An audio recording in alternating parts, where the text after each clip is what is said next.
Chapter 1. The water was evaporated by the ever-shining sun until there was none left for the thirsty plants. Every year more workers died in misery. Many writers of science fiction, who have not given the matter much thought, assume that a man of intelligence from one planet would meet a cordial and sympathetic welcome on another world. It is assumed that people are everywhere educated, curious about other worlds and other cultures, and eager to help a visitor from an alien race. Unfortunately, there is no assurance that such is the case. Even were the members of another race, on another world, possessed of education, there would be bound to be among them low and brutish elements. And if a stranger from another world, dazed by new conditions and unable to make his wants known, were to fall into their hands, his fate might not be happy. We have read no story that pictures with such clarity and insight the experiences of a man on another world than his own, than does this present story. With the basis of a splendid plot, Mr. Hilliard has worked up a simply marvelous story. The rolling yellow sand reflected the heat of the sun in little shimmering waves. It reflected the sun's light blindingly throughout all its visible expanse, with the exception of one spot where lay a circular shadow. In the great steely blue dome of the sky there were no clouds.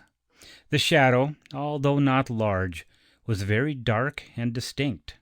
The curved, even line of its circumference was precisely drawn. In the air was a persistent rattle of sound, a series of closely spaced explosions, ever rising in intensity.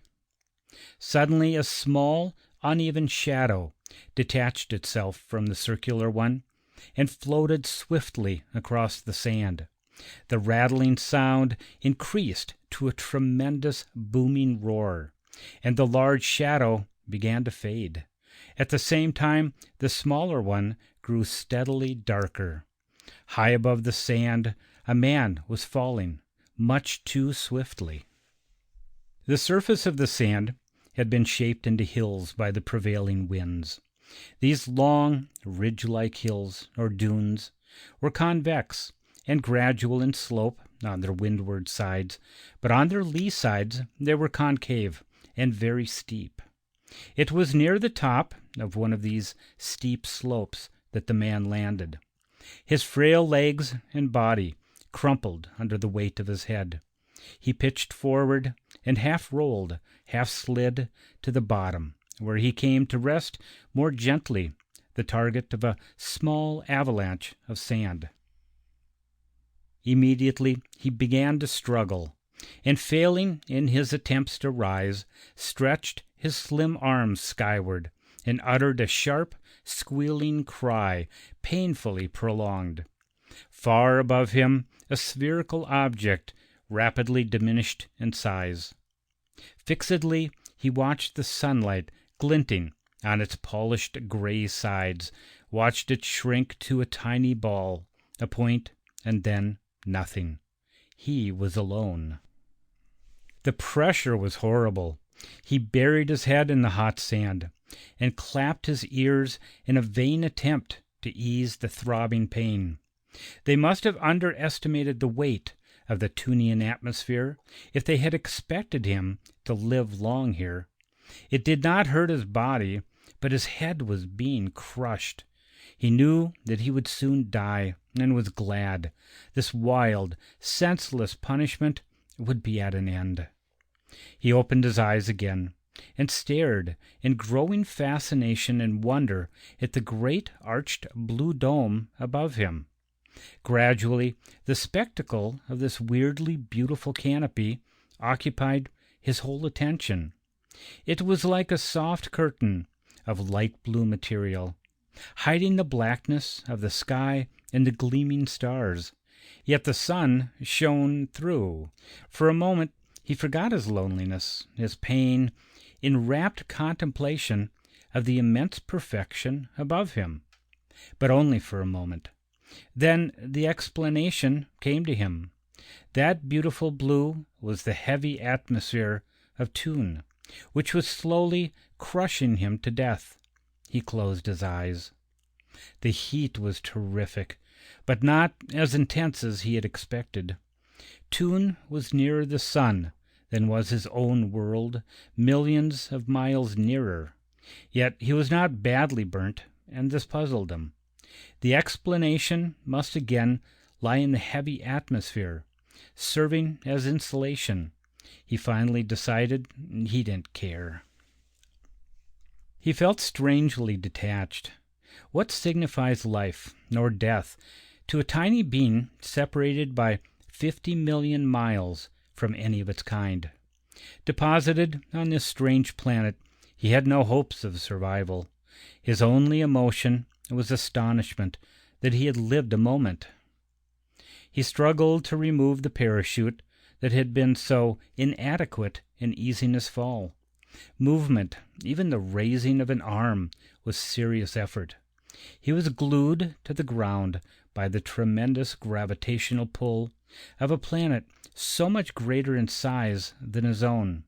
He relaxed. Why struggle? With the passing of hope, all incentive to effort passes also. He felt no distress at the thought of death. Life, not death, would be freakish in this great wasteland.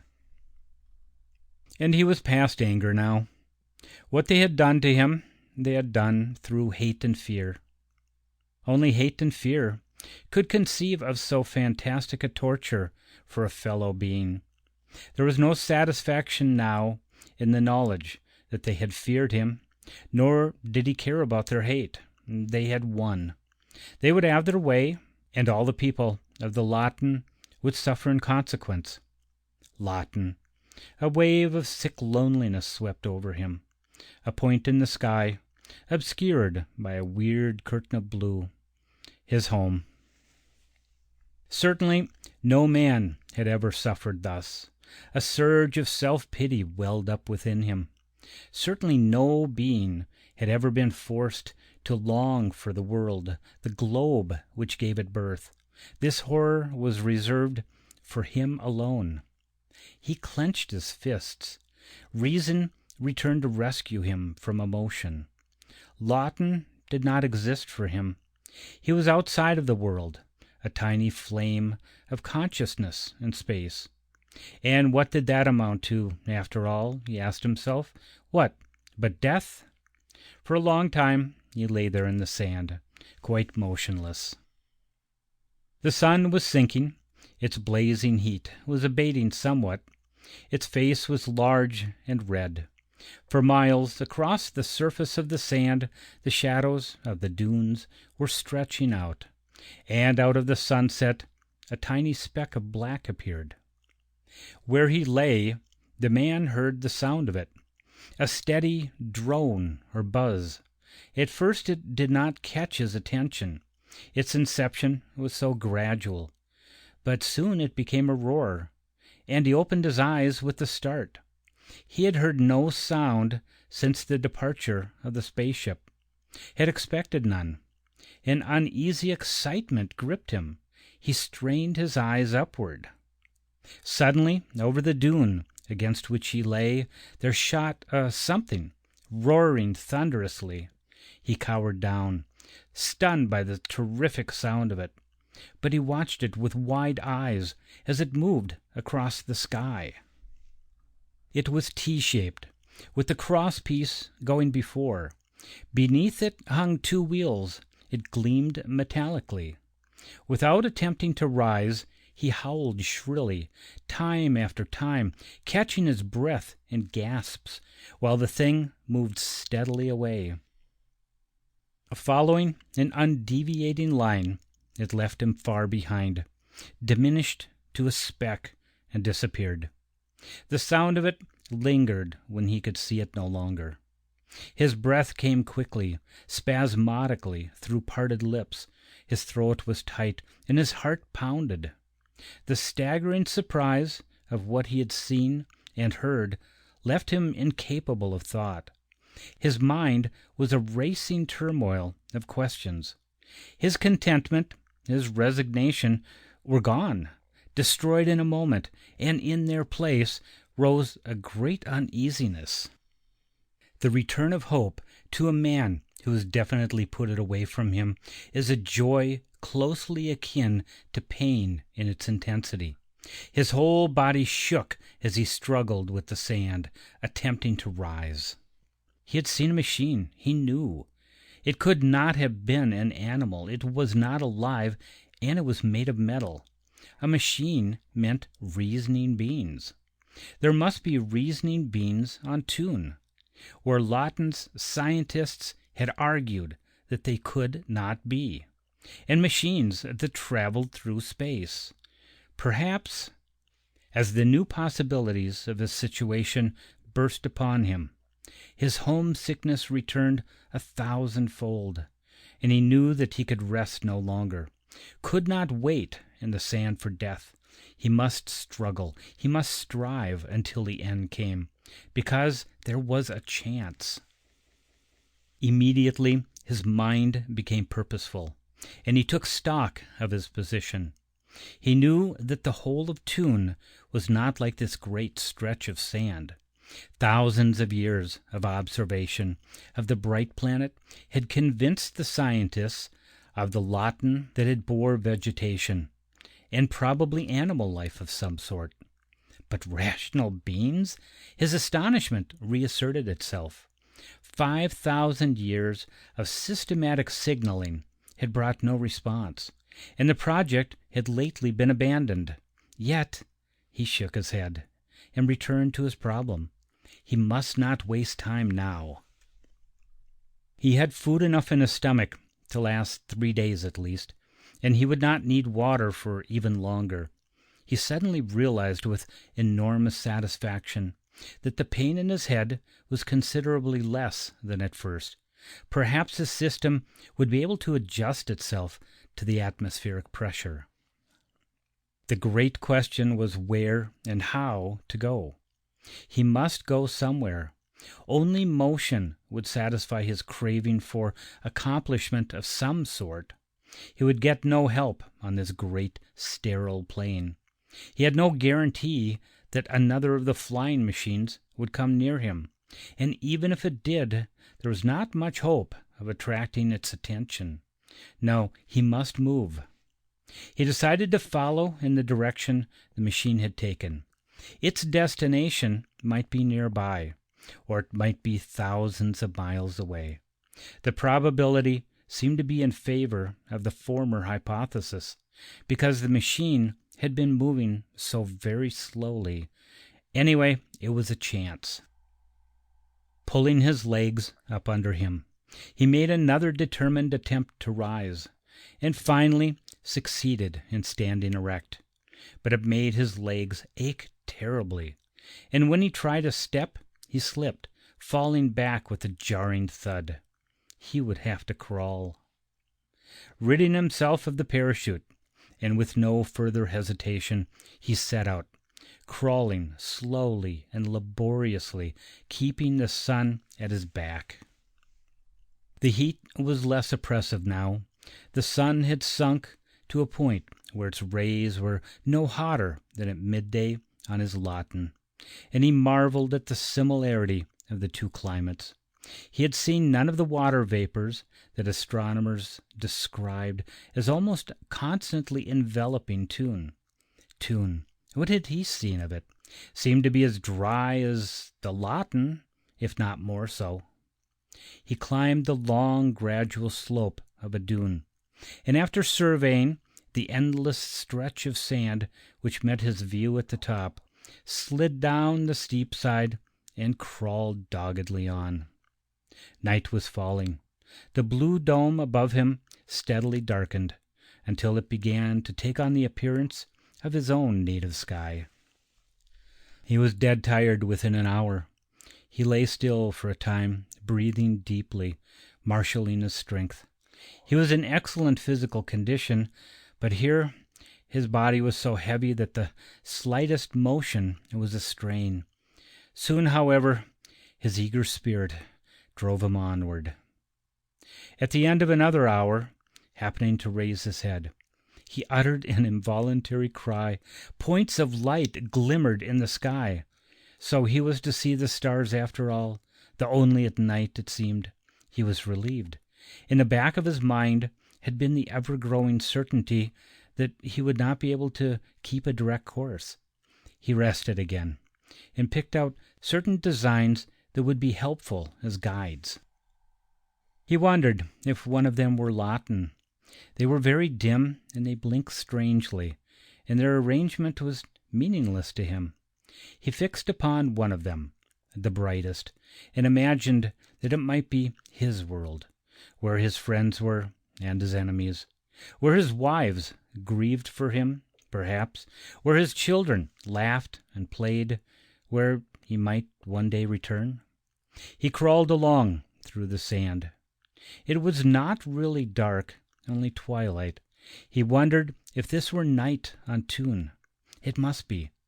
Almost directly ahead of him, just a little to the right, was a radiance close to the horizon. It puzzled him. Soon it was spreading over the sky, a pale, ghostly light.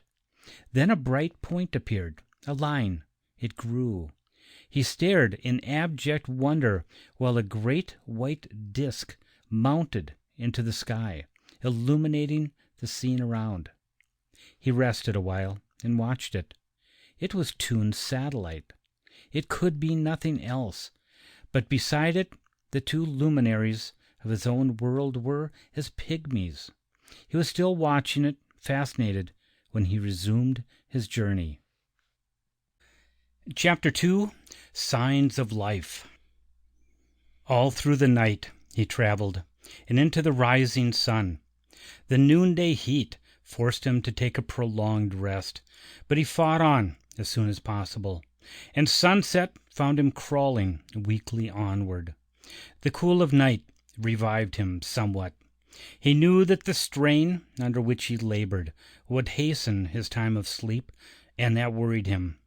Even now he was often in a semi-conscious state. Still, he could not stop. When the sun rose again, it shone through trees, and far across the yellow sand his tired eyes saw green hills. The sight invigorated him, spurred him on to stronger efforts. Soon after midday he lay panting in the shade of trees. The trees astonished him. They towered above him, fully 5 times as high as any he had ever seen. Their stems were of enormous girth, rough and hard to the touch.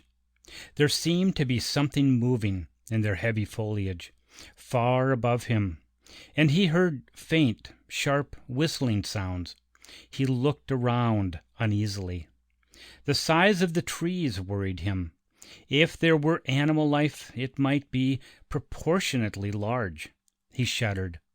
The desert, although uncomfortable, had had one advantage. He had been alone there.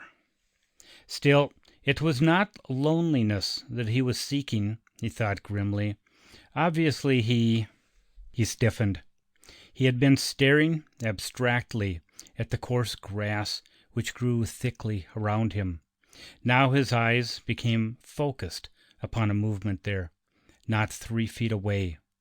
The grass was waving strangely, in a peculiar, uneven line, and he caught sight of something slim and green that was not the grass. His throat contracted painfully. The thing did not seem to move, yet it was coming nearer. Whenever he caught sight of a part of its body, it appeared stationary, yet the waving of the grass was closer and ever closer. It was very close now. Suddenly his power of locomotion returned. He rolled over backward and scrambled along the ground to a tree. Grasping the rough trunk, he pulled himself erect and held himself in that position, panting. He could see the thing more plainly now. It was like a long green whip in the grass. Its forepart was raised in the air, and terminated in a triangular head with two bright eyes, whose steady, unwinking stare made him tremble weakly. With an effort, he took his eyes from the creature, and pushing himself away from the tree, ran desperately, as far as his legs would carry him. When he fell, he continued to crawl, farther and even farther into the green woods. He wondered if all creatures crawled in this world of Toon. Perhaps the great gravitational pull made erect postures impossible. For a long time he climbed steadily, threading his way through the underbrush, skirting fallen trees. He felt increasingly drowsy. His sleep period would come soon, he knew. He could not stave it off much longer, and when he had slept, he must eat. He came to level ground. Ahead was an opening in the trees, where a wide ledge of stone was revealed. Out upon this he crawled, and gazed at the scene that opened out below. Miles of waving treetops met his view, but what held his attention was a strip of silver cutting the green. He felt a warm glow of satisfaction. Water, in his mind, was closely associated with organization, transportation facilities, reasoning beings. Yet he must be wary. He had no idea what sort of beings they might be.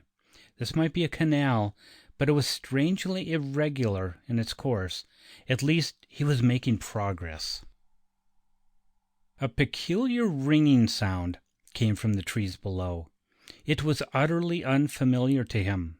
Nerving himself, he determined to discover what it was. He climbed down from the stone and began the journey down the hill. As he progressed, the sound became louder, and others were added. He was puzzled by a low, intermittent muttering. It made him vaguely uneasy, and with every moment his agitation increased. The muttering was now very definitely spaced into irregular but continuous tones, and he knew that he was listening to a conversation. He was frightened. Now that he was so near to what he had been seeking, his courage left him, and he lay trembling, flat on the ground, awed by the booming voices of the creatures. They must be very large, he thought, to utter such deep tones. He had lain there for perhaps 5 minutes, when suddenly there came a rending crash, and peering ahead, he saw the green top of a tree sway violently, sink, and disappear from sight. At the same time there came a louder cry, followed by the blending of 2 thunderous voices speaking simultaneously. Then a heavy thud and another cry. He crawled cautiously forward. He reached the fallen tree. Its trunk was suspended above the ground by the projection of a number of its large branches. He peered beneath it. Directly before him, in a small clearing, 2 creatures were struggling together. They stood erect upon their huge legs, using their crudely bulky arms and hands to strike and tug at each other. They were tremendous in size, fully 3 times human stature, yet their heads were smaller than men's. Their erect posture gave them a weirdly half-human look, which was belied by the brutal savagery of their aspects. Their brows were low, their heads were covered with long hair, and in their gaping mouths he saw rows of sharp white fangs. Their skin, instead of being golden, was a dirty gray in color, and was covered with short, curling hair or fur. But he could see very little of their bodies, because, and this sight seemed to him the strangest of all, they were almost entirely covered with cloth. This woven material was brown in color, and shaped to hang close to their bodies, even over the arms and legs. He lay very still, watching the titanic struggle with ever-growing wonder. They appeared to be evenly matched. Once, one of them was hurled heavily to the ground, but he leaped effortlessly to his feet. Both of them grunted and uttered sharp exclamations at intervals. They tramped back and forth, tearing up the grass, crushing down the small bushes. They must greatly hate each other, he thought, or perhaps it was natural for them to fight like this. Now one of them was tiring, the smaller. Its movements were slower, and it stepped almost constantly backward. Suddenly, from its bulbous nose spurted a red stream. He shuddered. The sight of these two strangely man-like creatures beating and tearing at one another sickened him. The larger creature was pressing its advantage, advancing upon the other with cruel, flailing blows. Suddenly the smaller one crumpled to the ground and lay still. The other turned away. It seemed satisfied. It grasped an object which was leaning against a tree, a cutting tool apparently, consisting of an edged block of metal attached to a long handle of wood, and without a backward glance at its fallen foe, made off through the trees. The creature on the ground was alive. He could see the rise and fall of its breathing under the cloth covering of its breast, but the bright red blood was still running out of the nose. It had lost an astonishing amount, and he feared that, unassisted, it would soon die. He must try to help. With wildly beating heart, he crawled under the tree trunk and out into the clearing. As he moved through the grass, he made a slight rustling sound, which the creature heard. It turned its head and stared directly at him. He stopped fearfully. The creature uttered a loud cry and scrambled to its feet. He raised one hand, attempting a friendly gesture, but the creature, after watching him for a moment with wide eyes, bounded swiftly away into the woods. He heard the thumping and crashing of its passage through the underbrush long after it had disappeared from sight. His first sensation was one of immense relief. He had been desperately afraid. Evidently, the thing had been afraid of him too, and that was surprising. Clearly, these could not be the reasoning things that had built the flying machine he had seen. His relief was quickly followed by disappointment. For a moment, he had imagined that his first objective had been reached. Now he realized that he might be as far from it as ever. Toon was immense. Probably now he was in a country inhabited by inferior beings, beings that would be constantly hostile and dangerous to him. If that were so, his quest would end here, he knew. Sleep could not be warded off any longer. He could not protect himself. Soon he must eat, and there was no food. He crawled into the bushes and lay down, lonely and sick. He would stay here. This was failure and the end. But he was not sorry for having tried. Above him the sky was not blue now, but a strange dead gray. Nowhere could he see the sun. The wind sighed mournfully in the trees. He slept. Chapter 3. In Confinement. He awakened in shivering terror. His entire body was wet. The water was falling on him. It was falling on the ground all around and on the trees. Thousands, millions of drops. He choked as he tried to breathe the damp, saturated air. Desperately, he looked around for some protection, but there was none. He covered his face as best he could with his folded arms and cried out in fear. There came a shout, and he heard something moving toward him, but he did not care. Horror of the falling water crowded all other emotions from his mind. One of the creatures was standing over him. He heard others approaching. They were shouting loudly back and forth to one another. In a moment, there was a circle of them all around him. He was too distressed to pay them any attention. After a time, one of them bent down and grasped him under the armpits. He felt himself lifted into the air. He did not struggle, even when their faces were all around him, very close. Now they were walking through the trees, one of them carrying him in its huge arms quite gently. He was scarcely conscious of his surroundings. It was becoming more and more difficult to breathe. Then he felt himself laid down on something soft and dry. The water was not falling on him now. He opened his eyes. They had placed him under a shelter. He could hear the water on the black covering above him. There was one of them on each side of him, where he lay on what seemed to be a cushioned seat. Suddenly there came a rumble, and the seat beneath him quivered and shook. He struggled to sit up. One of the creatures aided him and wrapped a dry cloth about his body. He was grateful. The seat was bumping up and down violently. On each side he could see the trees moving slowly backward. He realized that he was in a vehicle. It jolted constantly, and he imagined that it must run directly on the rough ground. It made a continuous and tremendous noise, but it was a machine of transportation, however crude, and he quickly forgot his bodily discomfort as the implications of this fact crowded through his mind. He looked with a new interest at his captors.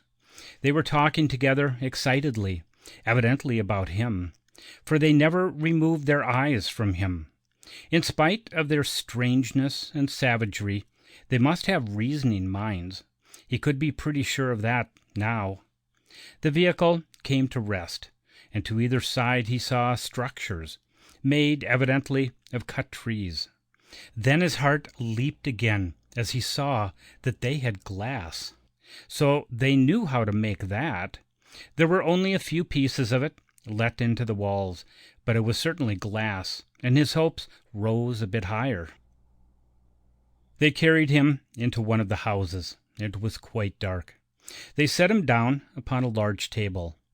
They were increasing rapidly in numbers, jostling in through the door and crowding around the table. In the wall near him there was one of the pieces of glass. Abashed by the dozens of staring eyes, he looked through this and saw a broad field, its soil turned up in long, straight rows, evidently for planting. Near the center of the field were two creatures, which immediately commanded his attention. They were not alike. One was similar to those he had already seen, but the other was even larger and of a different shape.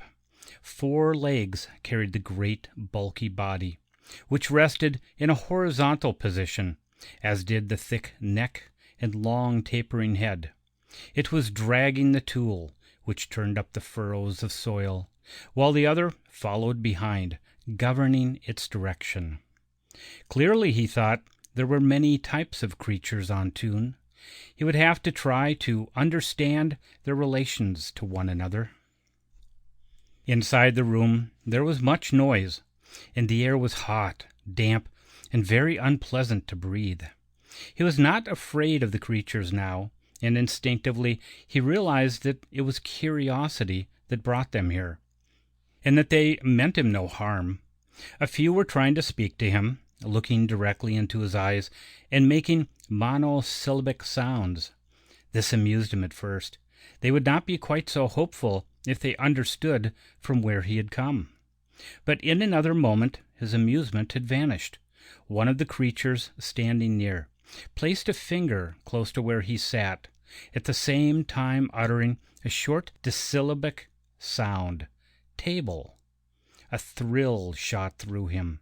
He had expected no such intelligence on the part of his captors. A new wave of hope surged up within him. Carefully, he repeated the gesture and the word. His action was followed by a burst of excited conversation in the room. Several made sharp, guttural noises, which he guessed meant gratification or amusement. Immediately, a number of them took up the game, and he eagerly did his part, repeating the sounds they made and identifying them with objects.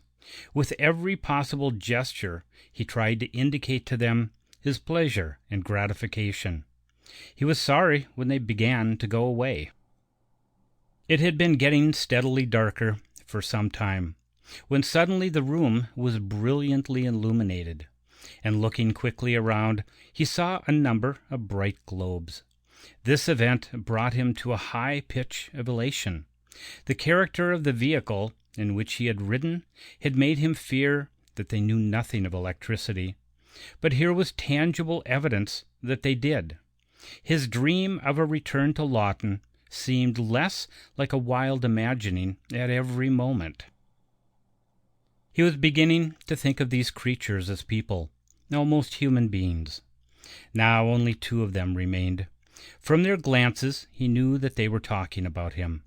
Finally, one of them lifted him from the table and, walking swiftly, carried him through the door, across a short stretch of open ground, and into a smaller and darker structure. There, laying him down upon a bed of cloths and cushions in one corner of the single room. The other followed them in, carrying a china dish and cup.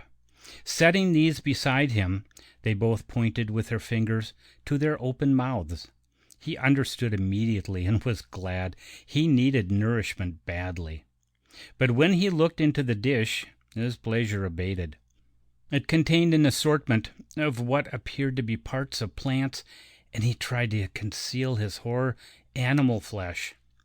Looking up, he nodded, a gesture that he had quickly learned, and to his great relief they turned and left the room, closing the door. He heard a sharp click. The flesh he immediately put aside. He did not like to think what its origin might be. He studied the plants.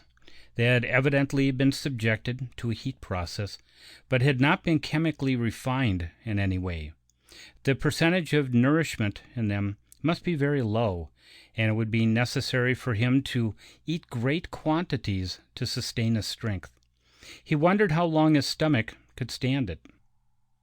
These people must eat almost daily to sustain themselves on such fare, he reasoned, marveling.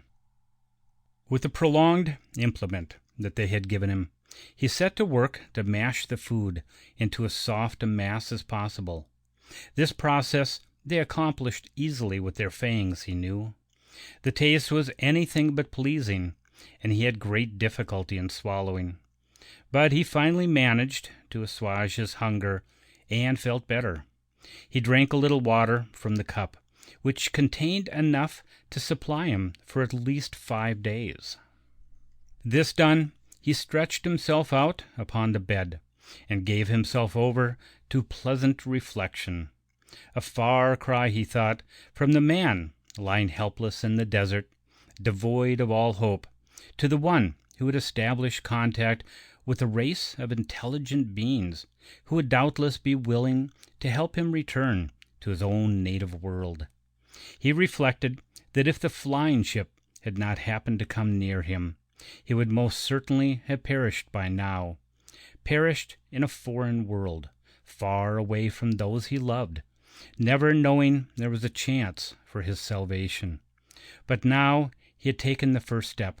Anything was possible now. His attention returned to his surroundings. The bare room was lighted by a bulb hanging from wires in the center. From it dangled a cord, the purpose of which he quickly guessed. The walls and floor were bare wood and rough. Along the whole length of one wall extended a low, narrow table or bench, strewn with a miscellaneous collection of objects which aroused his curiosity. He crawled to the bench and pulled himself erect by grasping its edge. He was just tall enough to see along its surface. Near him rested a large roll of what he first thought was cord, but on closer examination he decided that it was metal wire covered with a fiber insulation. Obviously, it was for the conduction of electricity. Scattered around it were a number of cylinders of varying sizes, which he saw were wound closely with very fine wires. Clearly these people did more with electricity than make light, he thought, encouraged. There was nothing else in the room except a pile of rusty metal in one corner. The whole place was depressingly dirty and dreary. He thought that he would feel better without the light. He made his way to the center of the room and stretched upwards. Finding that he could just reach the cord, he jerked it and returned in the darkness to his cot. He lay there quietly, trying to calm his nerves. He wondered what they would do with him. He was still wondering the same thing at the end of 4 days. They did not move him. They did nothing except come and look at him, a great many of them at first, but less and less as time went on. They came in the daytime, never at night. They fed him, and a few still tried to talk to him.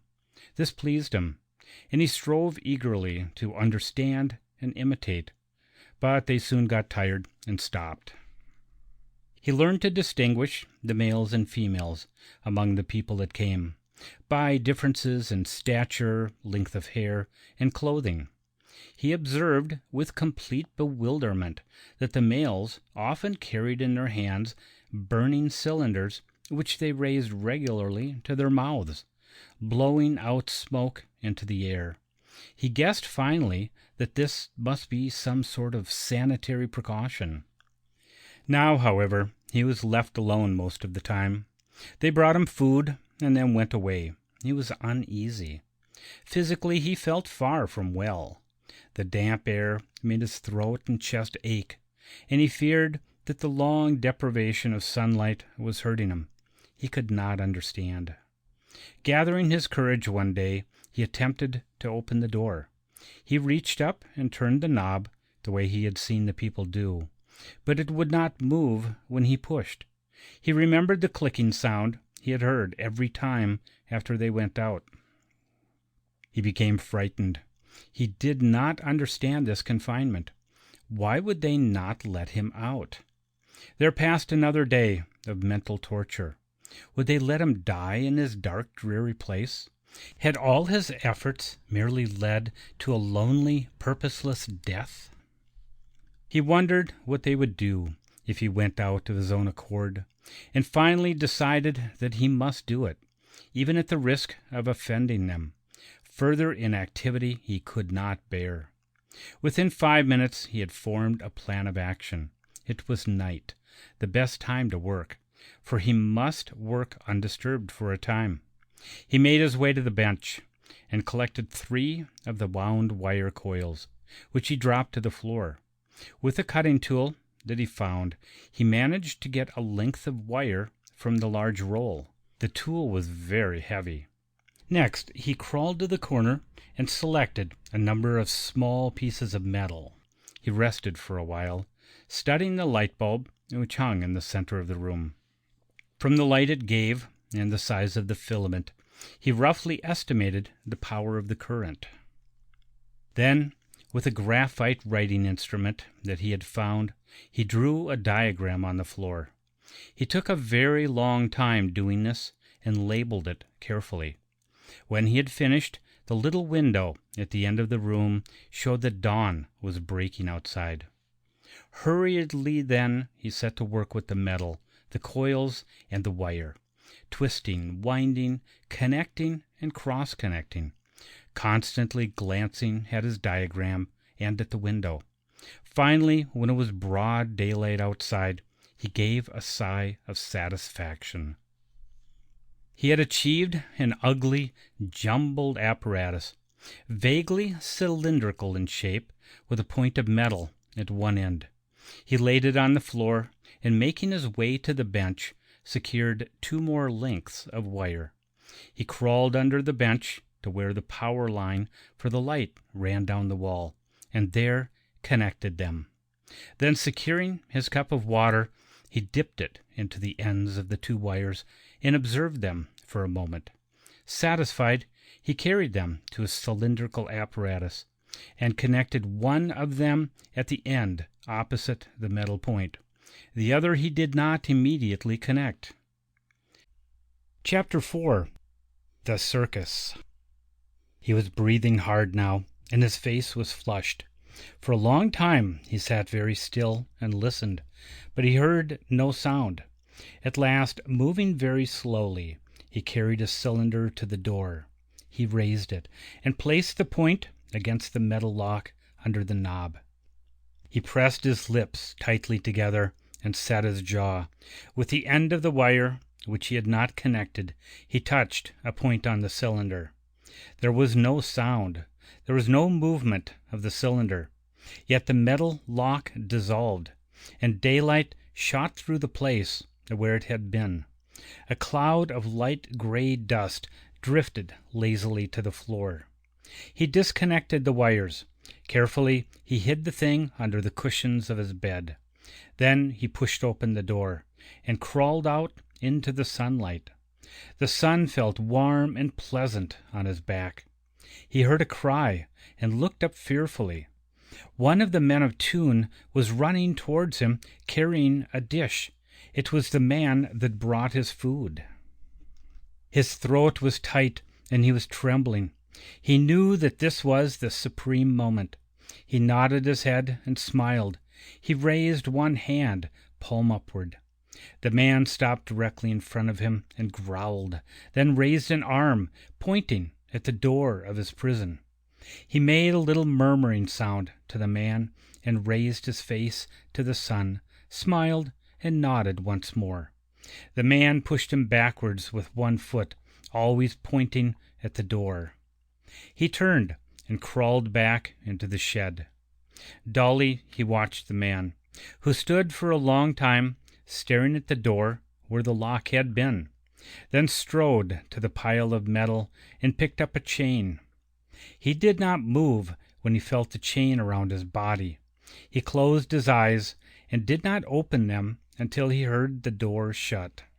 He did not move all that day. He only watched the little window. When finally the little window grew black, he drew his machine from under the cushions and connected it again at the wall. The chain was fastened to a leg of the bench and allowed him to do this. He destroyed a portion of the chain and loosened it from his body. He crawled to the wall farthest from the house where the people lived, moving the machine in a slow arc. He cut a hole in the wall. Disconnecting the wires, he used them to fasten the machine around his waist. Then he went out into the night. He did not know where he was going, except that he was going away from these beings that held him prisoner without a reason. At first they had seemed kind, but they were kind no longer. Something had changed them, he thought, but he could not guess what. He had progressed less than 100 yards when a sudden tumult of sound froze him with terror. It was coming at him through the dark, a hoarse, senseless animal cry, and bounding toward him he saw the dark shadow of a beast. He knew instinctively that here was an unreasoning creature, and all the strength went out of him. He lay flat and limp on his face. Now he heard its panting breath and felt the heat of it on his body. At the same time, but only semi-consciously, he heard the loud shouts of men. As in a dream, he felt himself grasped roughly and lifted from the ground. Soon he knew that he was back in the shed again. He saw a man standing above him, holding his machine. He felt strangely detached, as if he were not there at all. He saw the man look at the machine, look at the door, look at the chain, look at the hole in the wall, look at the light cord. He saw the man connecting his machine to the light cord. He felt powerless to warn the man that he might be connecting it wrong, that there were two ways, one right, one wrong. An explosion threw the man heavily against the wall. He could see the man struggling slowly up, coming towards him, kicking him, but he could hardly feel the kick at all, and everything got dark. When light came back, it was just a small square above him. That puzzled him, until he reached out and found wooden walls all around him, very close. He was in a box. He became suddenly fully conscious of the fact. Looking down at him from above, he saw the faces of two of the men of Toon. He cried out involuntarily, struggling to escape.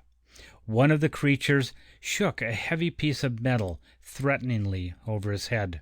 He cowered down, shuddering at sight of the merciless gleam in its eyes. The light was blotted out as they placed a cover over him, and he was deafened by a long and thunderous pounding. Then began a time of horror in the darkness. His active mind had nothing to feed upon but fear. Only too clearly was it brought to him that he did not know the ways of these creatures of Toon. What was deadly fear to him might be commonplace to them. He had hoped to find them friendly, merciful, yet friendship and mercy were qualities of his own experience in a world different from theirs. Why had he thought to find them here? He had no measure of time. For endless hours he lay there in the dark, bracing himself against the sides to protect his head and body as much as possible, for the box seemed almost constantly in motion, jolting, tilting, and bumping until he was weak and breathless from the strain. His mind, worn out by its relentless self-torture, sank at last to semi-consciousness. Suddenly light returned, and he was dragged roughly from his prison. He was in a large room where the combination of odor, heat, and noise was overpowering. Great numbers of men of Toon were there, hurrying in all directions, seemingly very busy. He noted immediately that their clothing was different from that which he had seen, and wondered what the significance of that might be. He felt strangely calm now. Before him was an immense, bulky man who stood with legs apart and arms folded, staring at him with wide, unwinking eyes. This man had a face that was light red in color and rounded, almost swollen-looking in shape. He nodded, and his cheeks shook loosely. He nodded several times and seemed very pleased. He spoke sharply, and others, standing around, sprang into action. They brought a red cloth and tied it around the captive's loins. They forced him to crawl back and forth on the floor, while the big man looked on, nodding and chuckling. Then the big man ran hot, cushion-like hands over his head and body, pried open his mouth, grasped his hand and shook it vigorously up and down, and with a final nod turned and walked away. He understood none of this and was very unhappy. They placed him upon a high draped platform, where there was a small chair and nothing else. There were a number of similar platforms in the room. It was impossible for him to maintain his previous indifference to his surroundings. Around the walls of the room were long rows of barred enclosures, containing creatures of every conceivable size, shape, and color. Some were hideous, some were strangely beautiful. All were absorbingly interesting. For a time he forgot everything else while he watched them and listened to the sounds that they made. Certainly, he thought, a scientist of the Latin would give 20 years of his life for the opportunity to see these creatures. Some of them were amazingly like reconstructions that had been made from fossilized bones found on the Latin. They brought him food, which he judged must be the cooked seeds of grain. It was soft, and he forced himself to eat a little, although he was not hungry. He feared that he would have to learn to eat daily, for food concentrates seemed to be unknown here. His mind was occupied trying to understand the meaning of this place. Great numbers of people were crowding into the room now. Rows of them stood around his platform. The other platforms were now occupied also. On them were beings resembling the people around them, but each one differing in some strange way from the normal. Some were enormously large, some small, and he saw one which was shaped like the men of Tune, yet was no taller than himself. An endless stream of people surged through the room, circulating around the platforms and cages, gazing fixedly at their occupants. He began to understand. These were exhibits, creatures strange to the crowds who came to look at them. Tune was very large, and transportation methods were poorly developed. Perhaps, therefore, these people had never seen many of the parts of their own globe. Their staring eyes made him uncomfortable. Wherever he looked, they were staring eyes and gaping mouths. He felt suddenly ashamed. He wanted to hide himself, but they would not let him do that, he knew. How long would they keep him here, he wondered. There seemed to be no limit to the crowds. This must be a great center of population. And in a flash he had forgotten the people. With their staring eyes, forgotten his shame, forgotten his bodily discomfort. A center of population. Those words blazed in his mind. Once more he knew the joy of hope. With a sudden, clear perception, he realized that they could not have helped him more if they had done it consciously. He had arrived at a goal, which a few days ago had seemed impossible of attainment. Here, if anywhere, he would find help. He must learn the language. That was imperative. And again, his good fortune amazed him. These people were constantly talking. His position was ideal for studying their speech. From what he already knew, it was quite simple, and it should not take long to learn enough to serve his purpose.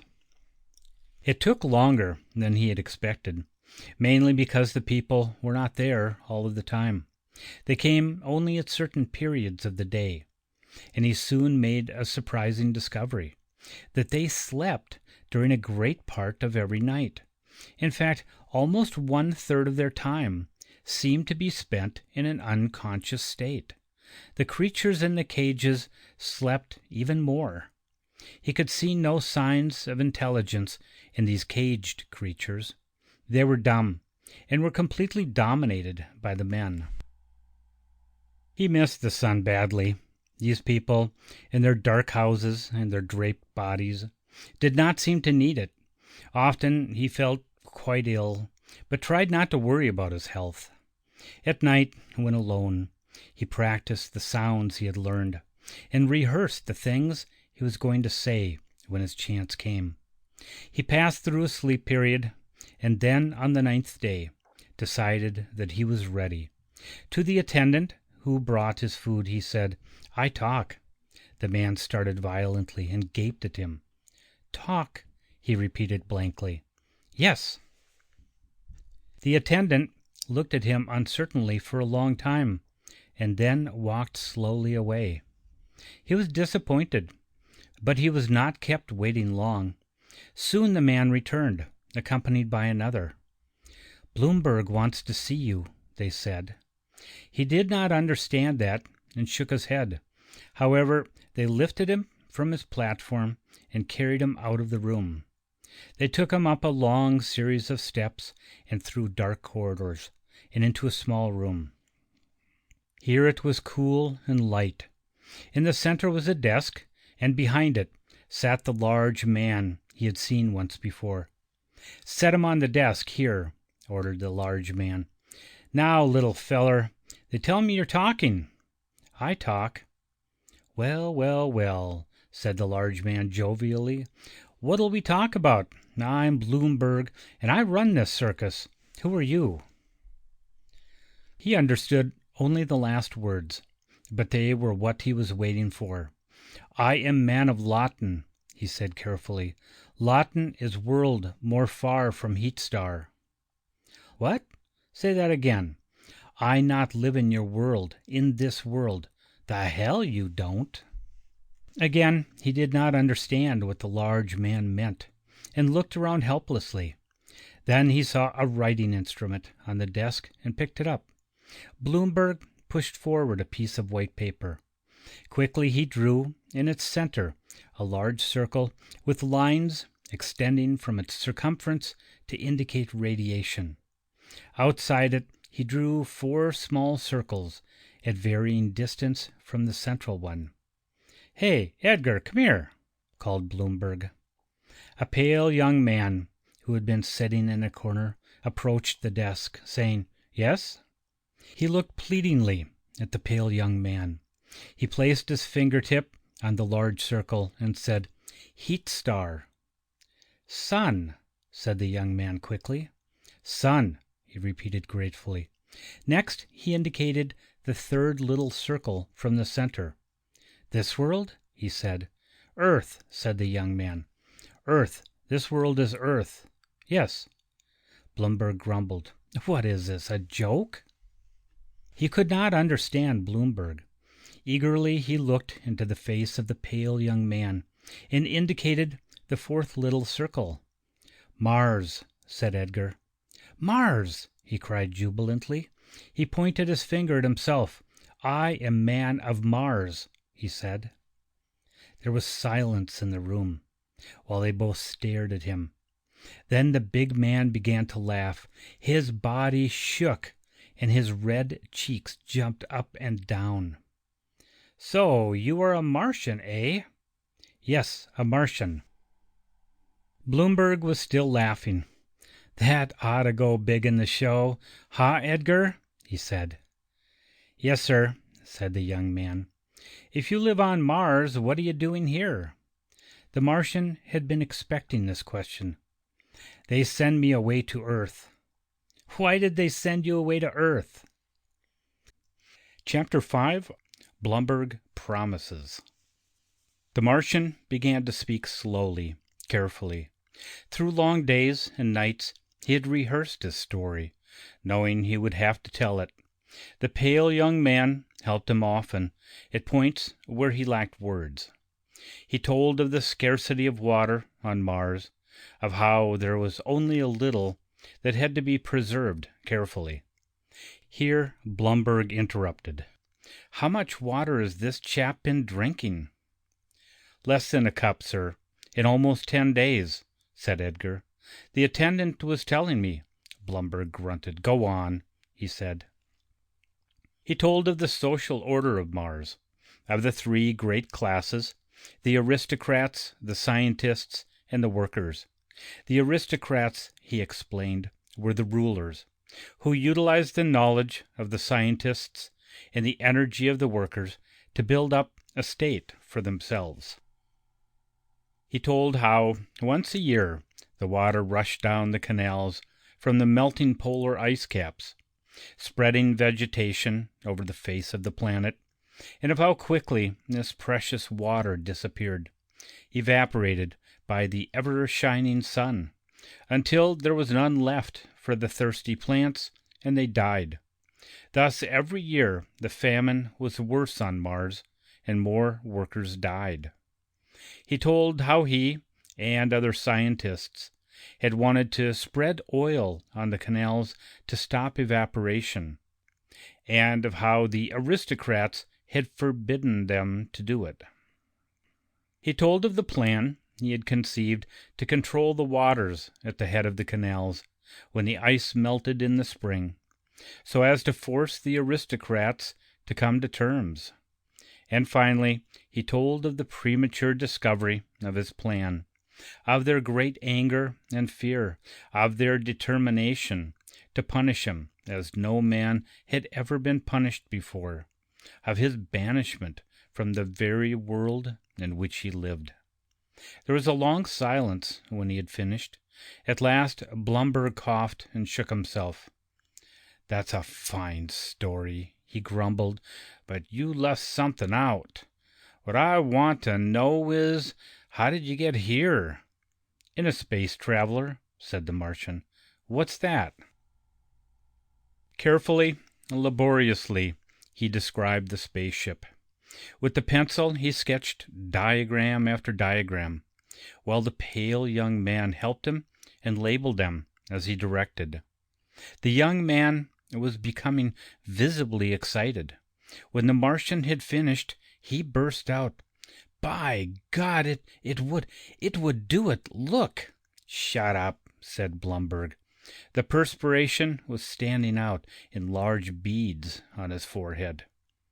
"Fellow," he said heavily, "if you're lying, you've got one hell of an imagination." "You not have space travelers?" asked the Martian tensely. "No, just ships that travel in air," answered the pale young man. He heard the other's painful catch of breath and continued quickly. "But with these diagrams, it would be easy to—" "Shut up, Edgar, shut up, and get out of here," barked the big man. The other turned and left the room without a word. "Now look here, fellow," said Blumberg. "I'm going to take your word for it. I'm probably crazy to believe you, but I've seen most of the funny critters of this world in my time, and I ain't ever seen one like you.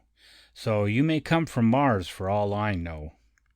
The other looked at him eagerly, trying to understand his words. "You think I am a man of Mars?" "Yes, that's right." The Martian quivered with excitement. He held out his arms in a gesture of appeal.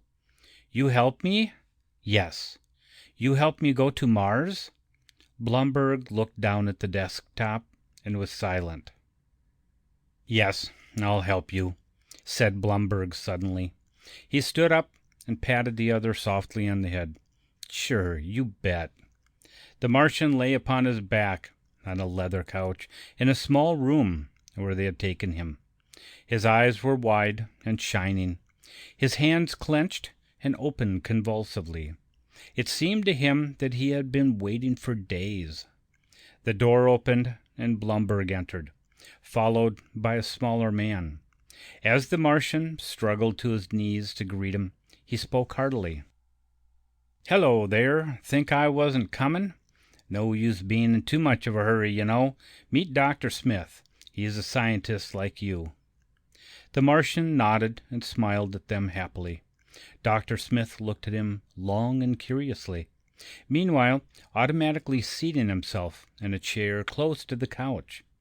Blumberg, who was pacing the room, cleared his throat. "Now, look here," he said. "I'm willing to help you, but you've got to help me do it." The Martian understood him immediately. "Yes," he replied quickly. "Yes." "Good. Now, Dr. Smith is going to ask you questions about things we need to know. You tell him all you can." "Yes, I tell him." Dr. Smith had many questions to ask on many and diverse subjects. At first, communication between the two was very difficult, but both were highly intelligent and understanding men, and before long they became fairly successful in exchanging ideas. Blumberg paced constantly about the room. Occasionally he went out, but always returned quickly. The catechism went on for hours, and ended only to be resumed early the next day. And so it continued on the following day, and on the day after. The Martian was puzzled. They seemed to want to know so many things. Dr. Smith had questioned him on every subject: mechanics, electricity, magnetism, chemistry, colloids, catalysts, transmutation of metals, everything. He feared that they were wasting time, but did not think it proper to object when they were going to so much trouble on his account. Nevertheless, he could not help worrying, and that night, when the pale young man brought him his food, he asked timidly, "Do they make the ship?" The pale young man looked at the floor, biting his lips. Then he went to the door, opened it, and looked out into the hall. He closed the door softly and came near the couch. He looked straight into the Martian's eyes. "There is no ship." "No ship?" "No." The young man was flushed and angry, He spoke very fast. "That fat crook is not helping you, but you are helping him, you bet." Does he not think I am the Martian?" "Oh, he thinks you're a Martian, all right. He knows you are. He's taking out patents already." The other shook his head uncomprehendingly. "Don't you see it? Where you come from, they know things that they never even imagined here. You got knowledge in your head worth millions of dollars. I mean, you have facts which are of great value to Blumberg. Why, already you told him to make gold out of lead, something very precious from something worthless, and 100 other things besides. He does not care about you. He cares about your knowledge. Do you see?" "Yes." The young man's anger suddenly abated, and he glanced fearfully at the door. "I'm sorry," he said gruffly, "but somebody had to tell you. You won't get any help here." He turned and almost ran from the room. The Martian sat perfectly still for a long time. Then he climbed down from the couch and crawled to the door. He reached up and grasped the knob. The young man had left it unlocked, and in a moment he was in the dim hallway. He crawled along, keeping close to the wall, until he came to the top of a stairway. He felt the cool night air on his face. Very slowly he lowered himself down the steps. He came to a wide door leading out into the open. Seated in a chair by this doorway was a man, whistling. The Martian waited patiently in the shadows until the man stood up, yawned, and strolled away. Outside, there were high, dark buildings all around him. He found himself in a narrow canyon running between them. He crawled down this canyon to the right, close against the buildings. The paving beneath him was hard and hurt his knees, but he did not stop. Someone was walking towards him. He could not escape being seen. He was near a large light on a pole. He raised his hand in a gesture of greeting. It was a woman. Suddenly she saw him and gasped. Then she screamed piercingly. The sound echoed and re-echoed between the high walls of the buildings. Windows and doors banged. Footsteps pounded on the pavement. Soon there were many people around him. Some of them were holding the woman. She hung limply in their arms. A man strode into the group, swinging a club and speaking authoritatively. "Here, what's the trouble? Move on there." He glanced at the woman. "Fainted? Take her to a drugstore, somebody. She'll be all right. What's this?" He grasped the Martian by the arm and raised him to the light. "Well, I'm damned." Followed by the curious crowd, he half carried, half dragged his captive along the street, around a corner, and through a lighted doorway. He slammed the door shut. "Found a freak, Your Honor. Scared a woman half to death. It must have got out of the garden. I found it on 49th Street. The man seated behind the high desk nodded and picked up a telephone. Into this he spoke in a low voice, waited, and then spoke again. Finally he laid it down and said, "He is coming over. Hold on to it." He resumed his writing. The Martian watched the man writing on the high desk. He thought that this man must be some person of authority, some ruler of the people, perhaps. After long and painful uncertainty, he nerved himself to speak. "Please help me." The man behind the desk looked up and smiled. "Yes, that's what we are here for. Only be patient," he said, and returned to his writing. The Martian remained quiet. He would not dare disturb the man again, but he kept watching him. "Good morning, Your Honor." At the sound of the voice, he gave a start of surprise and fear. Blumberg walked towards him, smiling. He struggled and averted his eyes, but his captor held him tightly. Blumberg patted him on the head with his large, soft hand. He trembled. "What of yours?" said the man behind the high desk. "What is the trouble with him? He seems distressed." Blumberg smiled at the other and tapped his own head 3 times with his fingertip. The other raised his eyebrows. "Tell the judge about yourself," said Blumberg softly. "He is a great man, and he can help you." The Martian was surprised that Blumberg would allow him to speak. He made a desperate effort. "I am a native of Mars. Please, I must return home. Please help me. I—" "See," said Blumberg. He was laughing. The judge nodded. "Can you handle 'em?" he asked. "Sure. They get along better with me than in other places. I know how to treat 'em, and they make a good living." "All right," said the judge. "Take him along, but don't let me catch him running around the streets again, or you might rate a fine." "Don't worry. We're going on the road in a couple of days now. You won't see him again. Well, good morning to you." "Good morning," said the judge. The Martian lay, face down, on the leather couch. Over him stood Blumberg, breathing hard. With a light cane that he carried, he struck the Martian sharply on his frail back. "Don't try it again, or you'll get more of that," he said softly. The Martian did not move or utter a sound until he heard the door slam. Then he made his way to the table, and grasping the edge, pulled himself erect. There was something on the table that he wanted. The door opened softly, and the pale young man came in. "You should not have tried it," he whispered. The Martian pointed to the window. Over the top of a building, lower than its neighbors, a small, square patch of sky was visible, and in this patch a few stars twinkled faintly. "Is Mars there?" he asked.